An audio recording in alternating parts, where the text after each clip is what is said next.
Hello everyone and welcome to my Flosstube channel. I'm Sarah, this is Sew Me Sarah, and you are very welcome here. So thank you for joining me today. If you are returning, thanks so much for coming back, for supporting my little community here and for engaging and joining in and sharing the fun. If you're new, I hope that you'll stick around, give the video a chance, and if you like it, then please subscribe and hit the thumbs up button and come and join us. Today is Thursday, the 25th of November 2021, and it is Thanksgiving Day in the United States. So to all of my US viewers who are celebrating today, I wish you a fantastic family holiday, and I hope that you are all giving great consideration to the things that you are thankful for. So, since the last time that we met, not a lot has happened here that is newsworthy. Life is just motoring on apace as it heads towards Christmas and all of the preparations and things that need to happen for that. I'm not enjoying this phase. I'm not a good Christmas shopper and I don't enjoy that aspect. I enjoy Christmas very much, but I just don't enjoy Christmas shopping. So yes, I'll be glad when these few weeks are over and all the thinking of that is done and dusted. If only my family really loved cross-stitch patterns and flosses and fabric, then I'd be on a winner because I'd know exactly what to gift them. But alas, that is not what they like, and I'm having to use my brain cells a little bit more than I care to and visit stores a little bit more than I care to as well. But I do it because I love them and I love to gift them, and I will have great time enjoying Christmas when it gets here and when I can stop shopping. So, as I said, there's not been a lot of other life happening at the minute. It's just busy with the Monday and busy with the normal. And that's okay, that's good. One little bit of exciting news is that I did win a giveaway.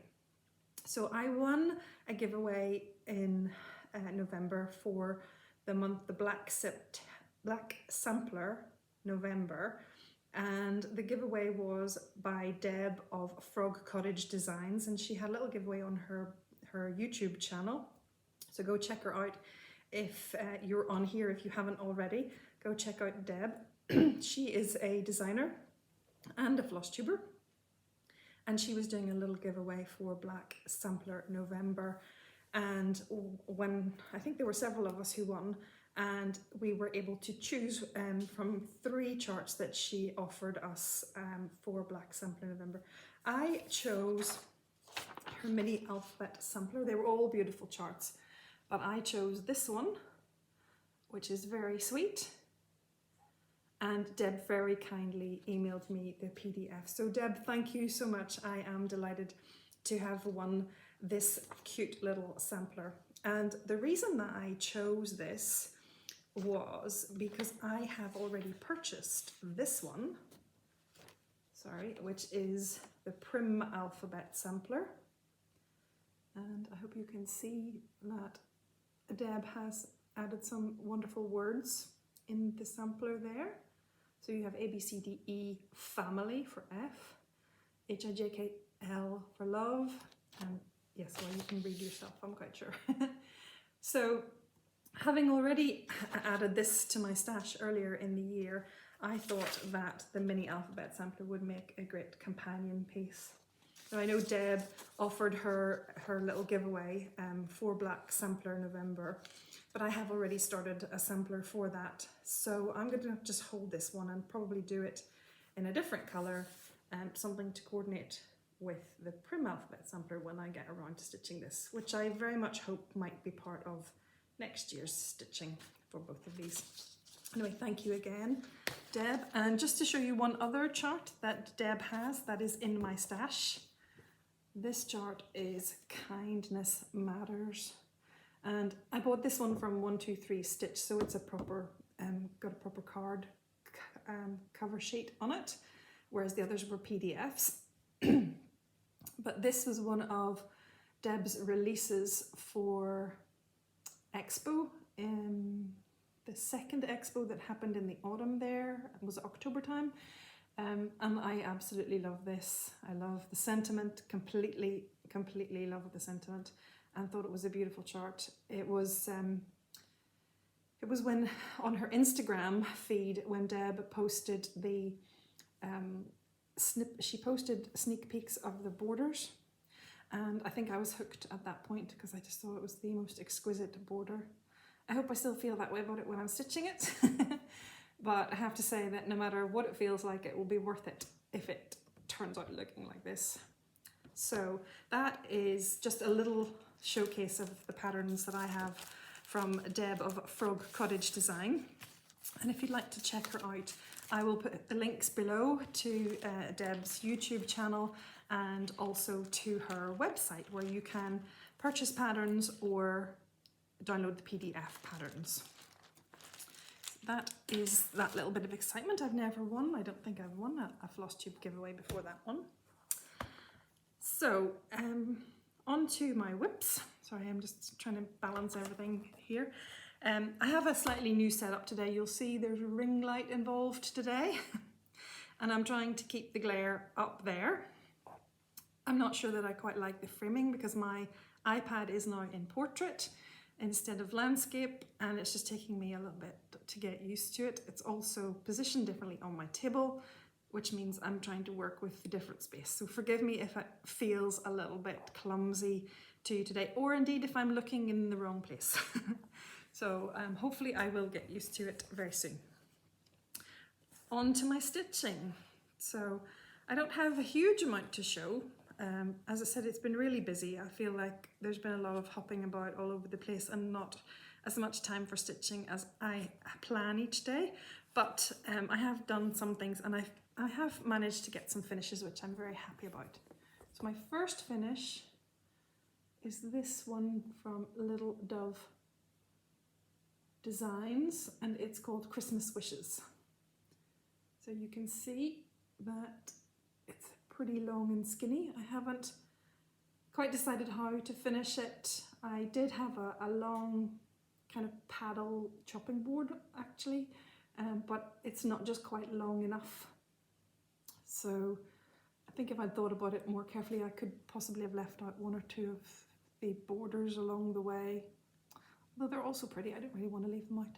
But anyway, I haven't quite decided how this is going to be finally finished, but I am really thrilled that it looks as nice as it does. I stitched this on 18 count Rustico Ada, which was in my stash. It was a beautiful soft piece of Ada, and I stitched with the called for DMC in the pattern.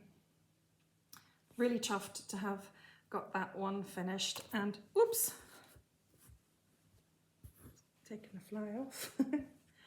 And while I was at it, I stitched a little gingerbread man on a button. I stitched a little gingerbread man on a piece of leftover linen, and I am going to use him as the very first of my sampler in a jar buttons. And if you've been watching Flosstube and Laurie Holt and Laura from Brenda and the Cereal Starter and all sorts of other people, you'll know all about sampler in a jar, which is basically the idea from Laurie Holt of just using up your leftover linens to stitch little elements, motifs from samplers, and popping them all in a jar. Laurie's are all red as it happens, but I just decided to keep the gingerbread man the colour he is. I don't know if I really will do a whole sampler, but I like the idea of doing some little buttons. Please excuse my fingers. I have been working, as you know, in the school kitchen for the last number of months, and it doesn't do your fingernails any good, especially in these times of PPE when you have to wear the full rubber gloves all the time. And so my hands are constantly wet and my nails are constantly breaking. So please forgive the state of my hands as I show you things today. Anyway, moving on. I have another Christmas finish, and this one I adore also. I'm hoping I can get it all in for you. Here we go. This is Stitching with the Housewives pattern, and To All a Good Night, also known as the Christmas Mansions. If you remember back to when I started this, I said that I thought, oh, what a lovely pattern. Isn't it so cute with all those little Christmas houses? And then when I started to stitch them, I realised those little Christmas houses were not so little after all. There's a hefty amount of stitching in those. Not as big, I know, as some of your traditional sampler houses, but still quite a lot of stitching, which makes this a very, very good value pattern actually. So this is my And to All a Good Night. I stitched this on a 14 count charcoal Ada by Holt, and I used the DMC conversions of the threads. I know that Priscilla and Chelsea use some of the fancy flosses, but I just used the DMC conversions for those, and I absolutely love it. So my plan for this one is to finish it as a very big cushion using fabrics from Bonnie and Camille's Vintage Christmas range. So I hope, sorry about the bang, but you can see how nicely those will work. I have a feeling that I'm going to probably use this one on the front and maybe some of the ones that look more particularly Christmassy, like the vintage baubles and Christmas trees on the back. Mainly because I think this print isn't over competing with the already the Christmas design of the stitching itself. It doesn't compete too much and the colours complement. So anyway, that is my plan when I get a little bit of time to finish this into a pretty big Christmas cushion. And you'll know that Bonnie and Camille are my favourite fabric designers, so I'm very excited to finally be able to use my a few pieces of vintage Christmas, because I've been hoarding those for a while. But now I've got something good to put them to use on. So those are my finishes. I don't have any fully finished objects this week. I really wanted to have, and you'll know that I mentioned last time that I had been working and I'd made up a lot of my finished pieces of stitching into little pillows and different things, and they're ready to finish. But my order of finishing supplies, the cushion fillers that I need to stuff them with, and the actual polyfill, polyester stuffing, and a few other items haven't not arrived with me. I don't know what is happening with our postal service, guys. Some things that I think will take forever to come take 5 or 6 days, and other things that I think should be here in 2 or 3 days take 2 or 3 weeks. So it's all very mixed up at the moment and confusing, and I can only imagine that in the next number of weeks as we approach Christmas that is going to get worse, unfortunately. But fingers crossed, there will be some cushion inserts and some polyfill stuffing and all the bits and pieces that I wanted to finish those little smalls with, and there were some bigger pieces as well, and I'm hoping therefore that I'll be able to show those to you next time. But for today there are no fully finished objects. I do have some work on another couple of whips to share. I have been working on La Finestra del Tempo, which, as you know, is the stitch along that I'm hosting over on Instagram for Crocetta Gogo's patterns, which she calls La Finestra del Tempo, which means time windows. This is the pattern. This is one of the patterns. There are 3 patterns, obviously, 4 months each, so it's a calendar for the whole calendar series for the whole year. And I am on the month of April, and here we go.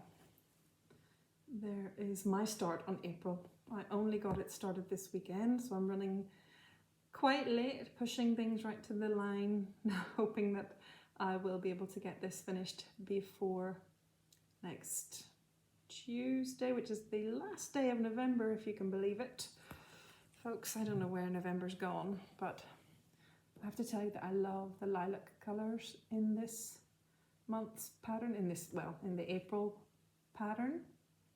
Love them. I like lilac shades and purple in general.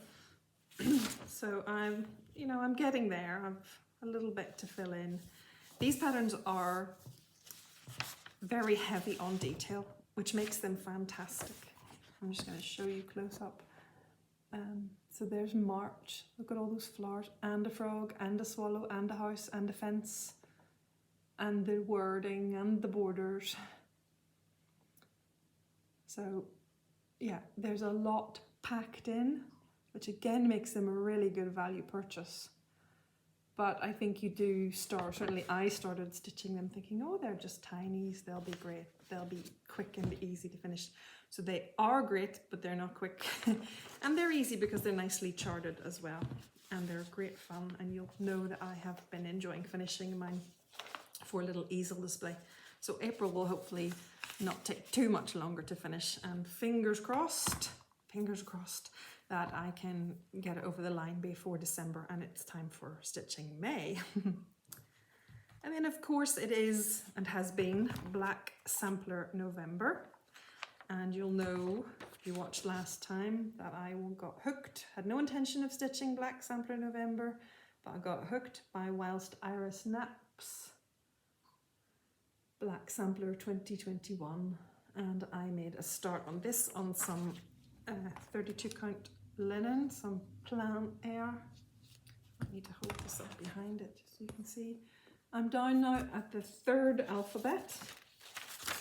Let me see if I can show you. There's uppercase alphabet, and then there are 2 lowercase alphabets. So I have finished the 2nd lowercase alphabet and ready for the numbers and the date and the final part at the bottom there.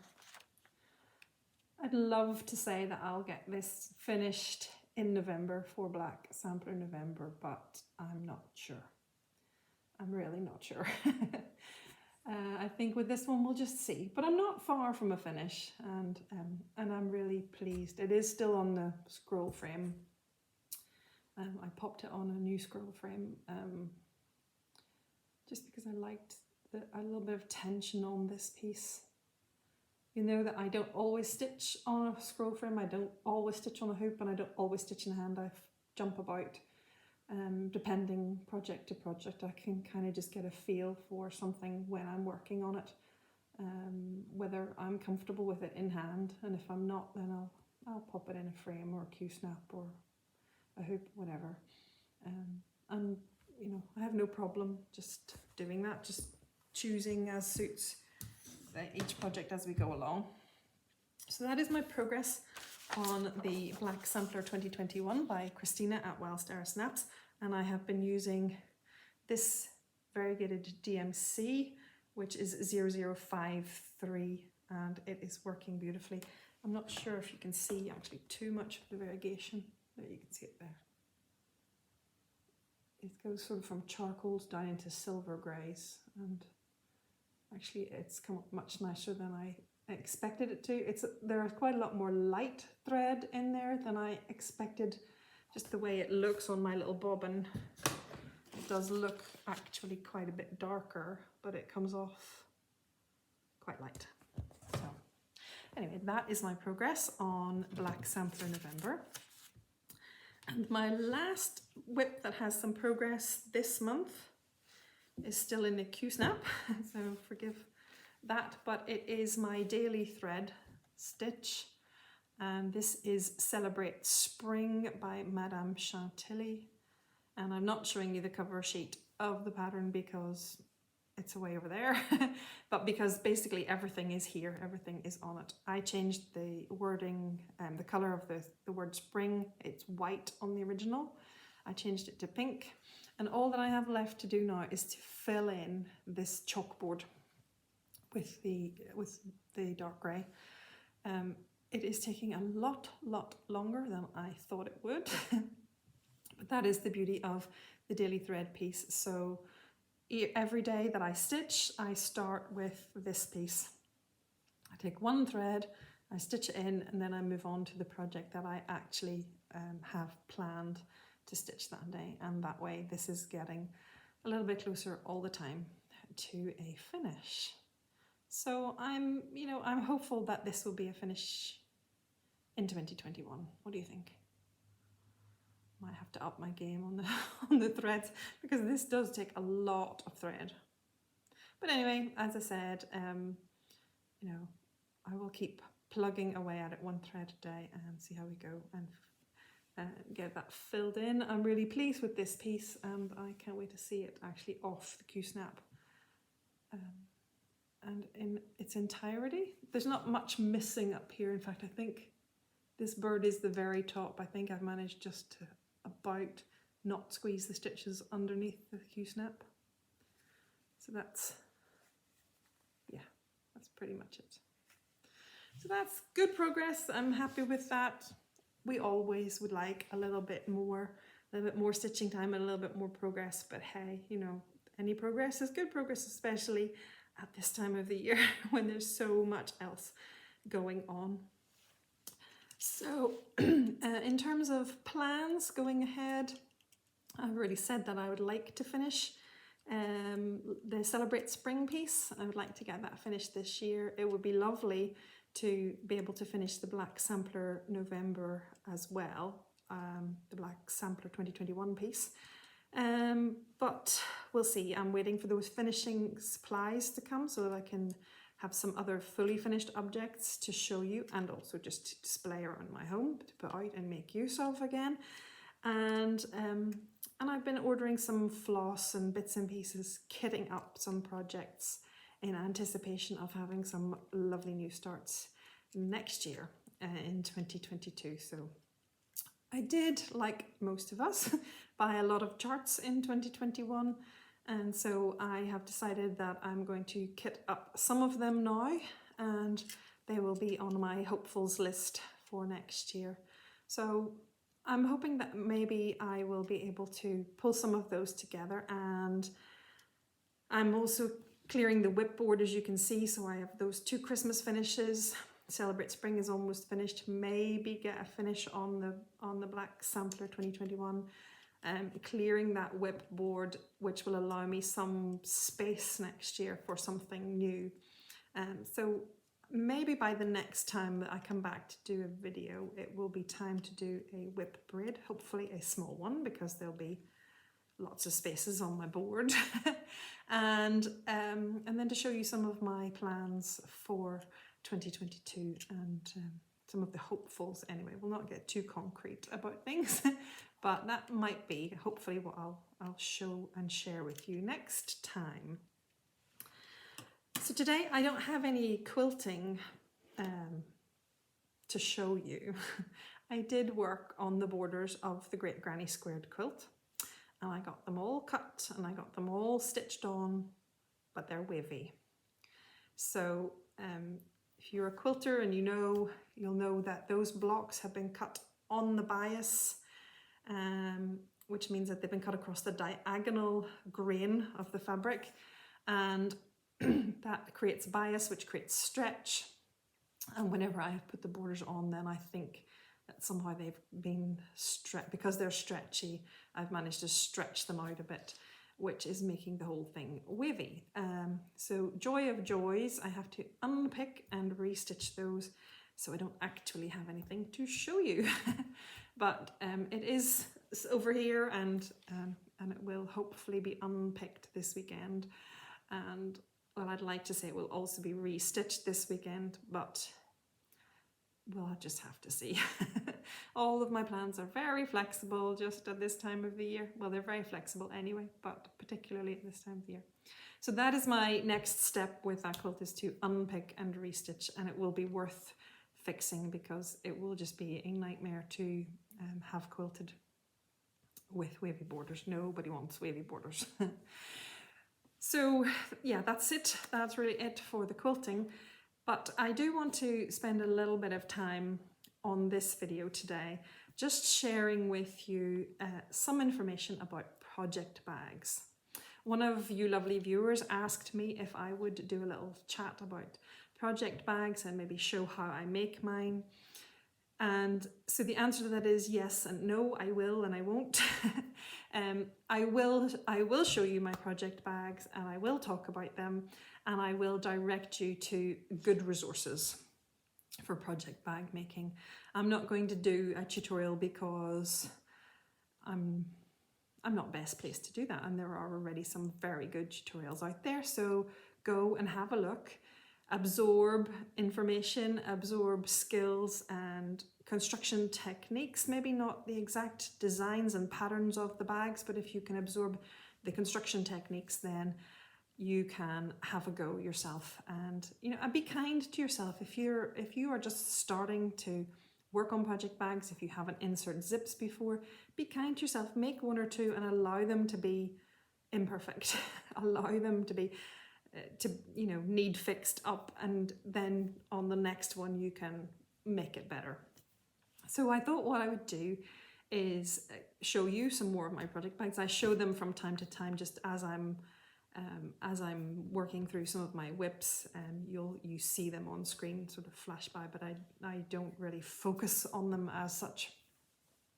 But today I thought that I could spend a little bit of time talking about project bags, giving you some things to think about, things to consider when you are thinking of making your own, and the different types that there are, different styles, different things you might want to different ways you might want to make them, and then also pointing you to the resources for that. And all of this information I will link below. So if I mention a tutorial, a Flosstube tutorial, a YouTube tutorial, a blog tutorial, I will link all of that down below, and I will try my best to categorize those for you so that if you want to make a vinyl fronted bag, you'll know where to go. There'll be a couple of tutorials that I can pinpoint for you. So I hope that it will be okay. So please bear with me as I try to show you a little bit about project bags. So some of the things that you can consider about project bag making is, what size do you want your project bags to be? Do you want them all to be quite small? So this is one of the small patterns. Okay, or do you want them to be big, really big? Okay, you can see the difference in sizes here. So what size do you use? What size patterns do you normally buy? This one is the printed PDF, or it would fit the 8x11 prints patterns. And then this one is the smaller cardstock. Sorry for the glare. Smaller cardstock. And then this one, I didn't really make it with anything in mind other than just using up these scraps. But this one is a very big one. And if you already know the size of project bag that you like, that is your preference, if indeed you have a preference, you may actually just like all different types. But if you already know, then that's a great thing. And if you don't know, you might make one or two and then decide you don't like that size, but that's okay. That's all part of the process. This one I don't particularly like because it's a little bit too big, and it's only about like that much too big. It's only about 1.5 inches too big. And when I say too big, I think it's probably just because it's a little bit harder to store. So I've learned that, and I won't make one this size again. But there's nothing else actually wrong with it, and nothing else I dislike. It's just this one has turned out to be just a little bit too big. But again, sorry, it was part of my learning process to come up with that, that this bag doesn't work for my storage area. It gets crumpled in the bottom of the basket that I keep things in. It's just a little bit too wide. So this size is great for the cardstock, small cardstock, but I don't really like to fold my bigger pieces, my bigger patterns. I don't like to have to fold them to put them in here. So it's great for small ones. But again, so I'll not make too many of these if I don't have too many of these smaller patterns. So that size is something to consider. How do you want your project bag to be in terms of structure? Do you want it to be floppy? Do you want it to be very rigid? All of those decisions will impact what materials you want to use to make your project bag. So if you don't mind your bag being a little bit floppy, you might just choose fabric. Okay, so this one is obviously just patchwork squares, and it's a little bit floppy. Okay, it has some wadding in it, or batting, as you will say in the US, but we say wadding here in the UK. It has some wadding in it, so it's not entirely without structure, but it's going to flop over. Okay. Now, if there's a full pattern in there, it will not flop over. Just gonna see if I've got one. No, it won't. This one's quite floppy, and it will flop over a lot if the pattern isn't in there, but the pattern papers are keeping that one up. All right. If you want it to have a lot more structure than that, then you could add a stronger stabilizer or interfacing in it than wadding. Or you can use a sturdy vinyl. So the vinyl does give them quite a bit of support and they don't flop over. Okay, so that's something else to think about. Think about the orientation of a bag. This bag is portrait. This bag is landscape. Does it matter to you? If it doesn't matter, then don't worry about it. Just make your bags as you see fit at the time. I have discovered that I quite like the portrait bags, but it doesn't mean I'm going to make every bag as a portrait. But for some of you, that might matter. For some of you, that might make a difference. And it is just something to think about when you're making your bag. Also then to think, you know, do you want vinyl? Do you want to be able to see straight away what your project is? Do you want to use vinyl? Can you source vinyl? Here in the UK, it's actually quite difficult to source good quality vinyl. And when you can, it's fairly expensive. But, you know, again, I have found that I like it for some and don't like it for others.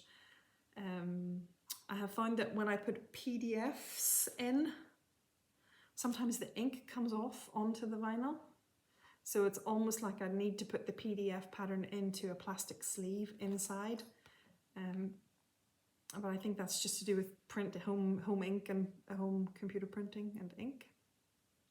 I like to see, but sometimes I don't like to see because, I haven't got one here to show you, but sometimes I don't like to see because all I can see is the rat's nest of the mess of my stitching inside.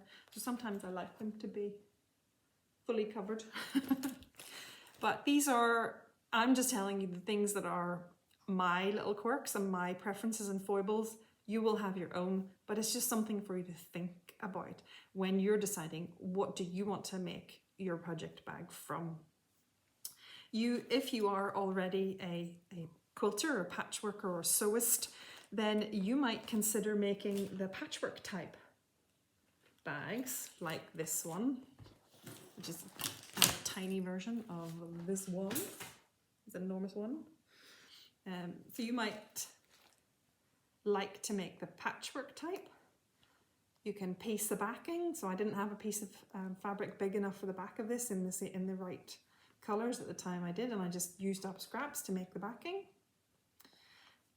And this one obviously is patchwork and then has a binding strip around it,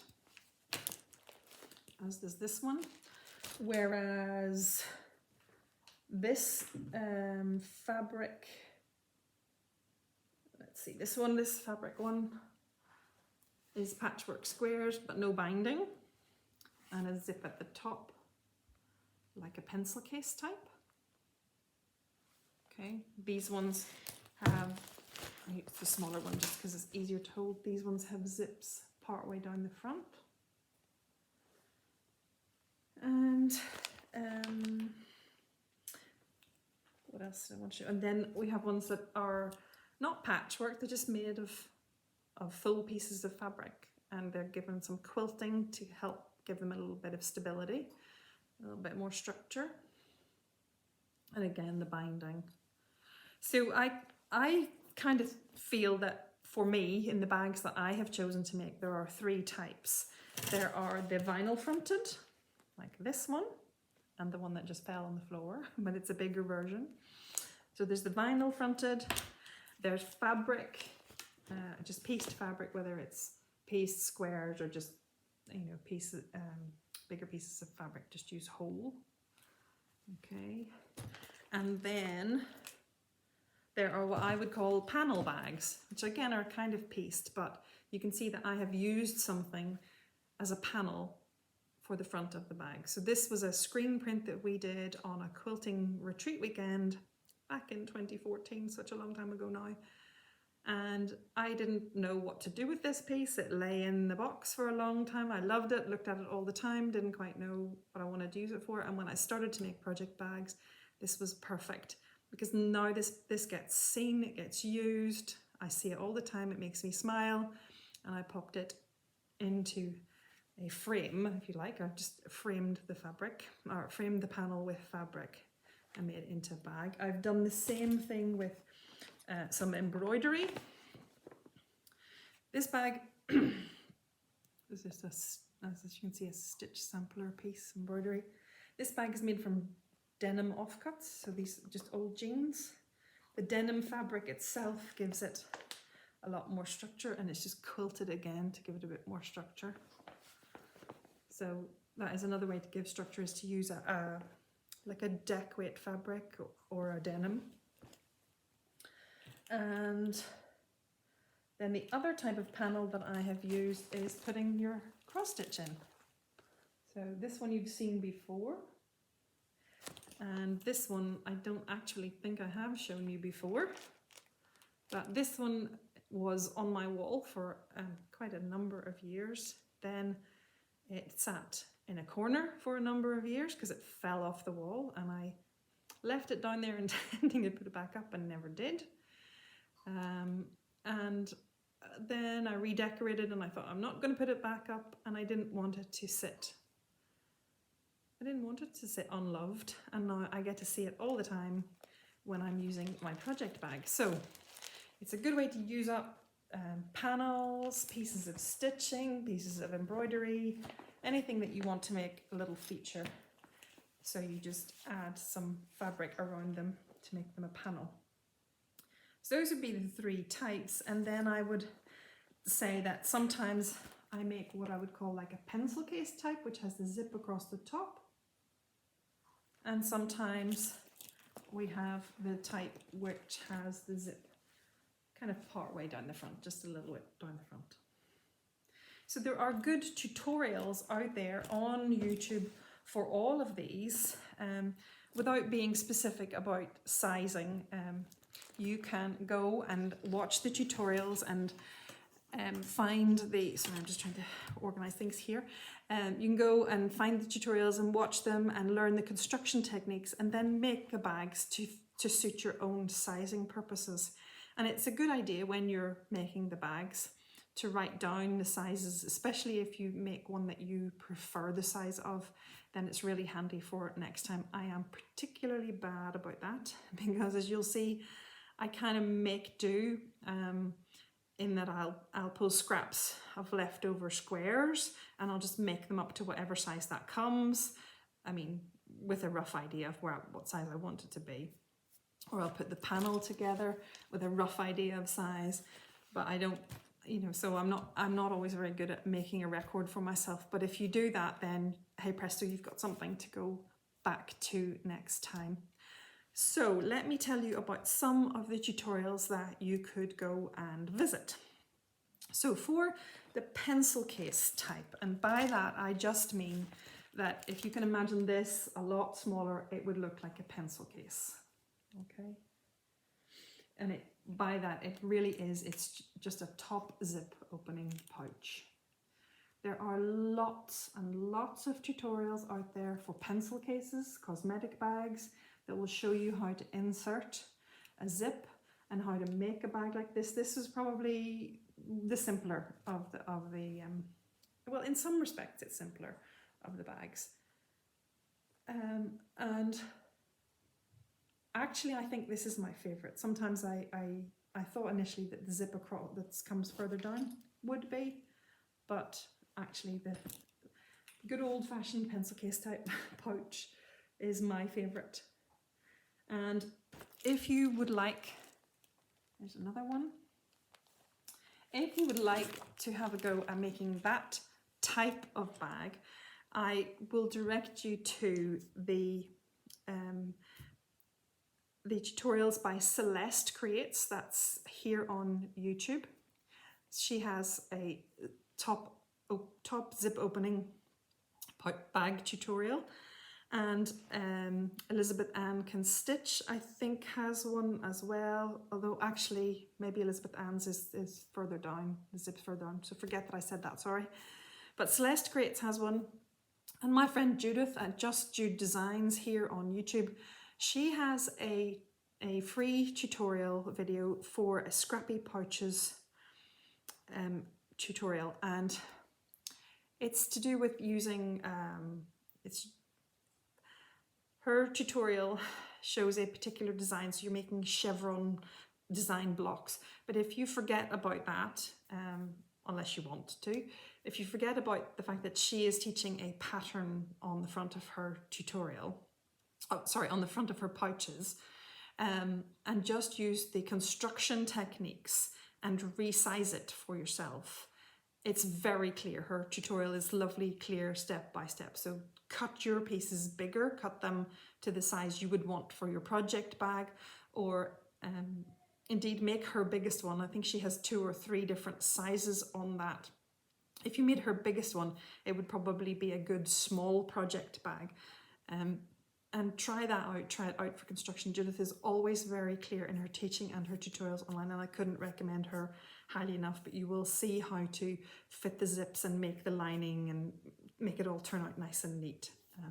And then after that, it's not difficult to see how you would just make your front panel differently, but everything else is the same. The zip construction, the lining, insertion, all of that, it's all the same. So those would be my 2 recommendations, Celeste Creates and Just Jude Designs, for the pencil case pouch type. For a patchwork type, Laurie Holt has good tutorials for small project bags, something like this. I think she has one that has a sort of a panel here. I think she has a 9 patch and then a panel with some applique or something on it. But again, it's just showing you how to make it decoratively different, but her tutorial will show you how to do this kind of a pouch, and it's very clear. Laurie's is a blog tutorial, so it's written and supported by a photograph tutorial for this particular type. She has also recently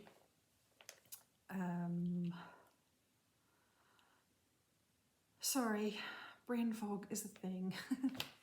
Laurie has also recently released a fabric panel, which has pre-printed pieces that can be made into project bags. Now the panel I know is like hen's teeth to get hold of. It's very pretty. It's all of Laurie's fabrics and designs.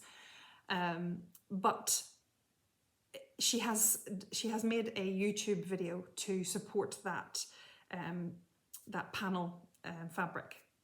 So it's a very detailed tutorial on how to put together a project bag, which would be something more akin to this, although it doesn't have the binding, so it's a sort of fold over, but it has, you know, a piece of fabric here, a coordinating piece of fabric here, and a different fabric on the back. And albeit that Laurie is using her panel to demonstrate, you could pull together your own fabrics to do that. And as I said, it's a very comprehensive watch, so you could check that out as well, and I will link that below.